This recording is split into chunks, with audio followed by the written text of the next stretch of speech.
Hi, good afternoon, everyone. I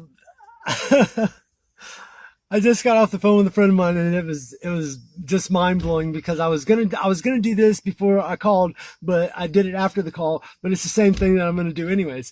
But anyways, you know, I've explained a lot of things to you along the way. I've exposed evil, and I showed the truth within the lie, and I told you how all that stuff mixed together and how it's broken apart. So Father has sent me on this great journey. Okay, and once again, I'm gonna go just like this right here. I'm gonna say our Father, okay, or the source energy, okay, or the great light, okay, had this greater plan, okay, and everybody asked me, what's going on with me, and why is this and that, and I told you about the path, okay, or to drink the water, okay, and everything that I've explained came to a, a giant junction last night as I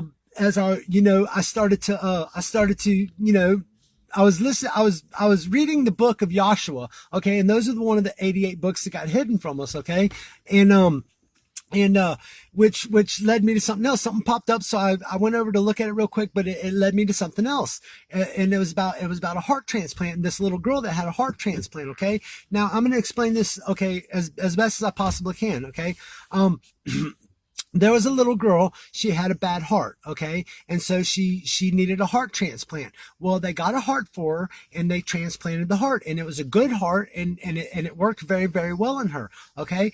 And the little girl started having nightmares, okay, about a man coming to her and killing her, okay, and they kept getting worse and worse and worse, and she kept, she'd wake up in the middle of the night crying and screaming, and her mom would ask her what's going on, and she goes, the man shot me in the face, and the mom's like, what are you talking about? It's just a dream, baby. She goes, no, it was real, and the more it became prevalent that the little girl was having these bad nightmares, the mom got worried about it, and so she called the police.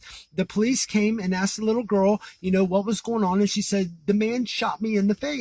And so the police get a description of this man and everything else, and so they start inquiring and asking questions about what was going on. Well, come to find out that the heart that she had gotten in the transplant came from a little girl who got murdered, okay, and the little girl got murdered. She got shot in the face, okay, and so they start to track this man down, and eventually they catch him, and come to find out that this man was the one that murdered the little girl, okay. So the one that died, and she transplanted her heart into this other little girl, and the little girl, the heart that was in the other little girl, the memory of the heart was giving her the information, okay. So that leads me to the next step, okay, just to hear that story, okay, and like I said, everything that I say is my truth, okay, and this is what Father gives me to give you, okay, and I've explained it around about ways in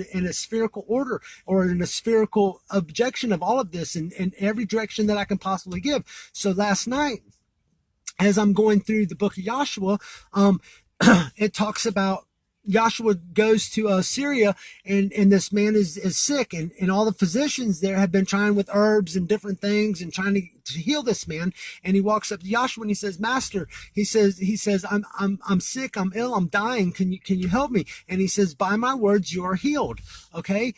And that's in the book of Joshua, chapter 26, 1 through 25. Okay. And you can look that up. Okay. Now, to get to the next part of to what I'm saying, okay, to what I'm telling y'all today, Bruce Lipton, okay, is a bioscientist, okay, and he's been a bioscientist for many, many years, okay, and he started to do some research back in the 70s, in the early 70s, and as he's doing his research, they're telling him, oh, this is how you got to do this is how genes work, this is how the DNA works, and blah, blah, blah. And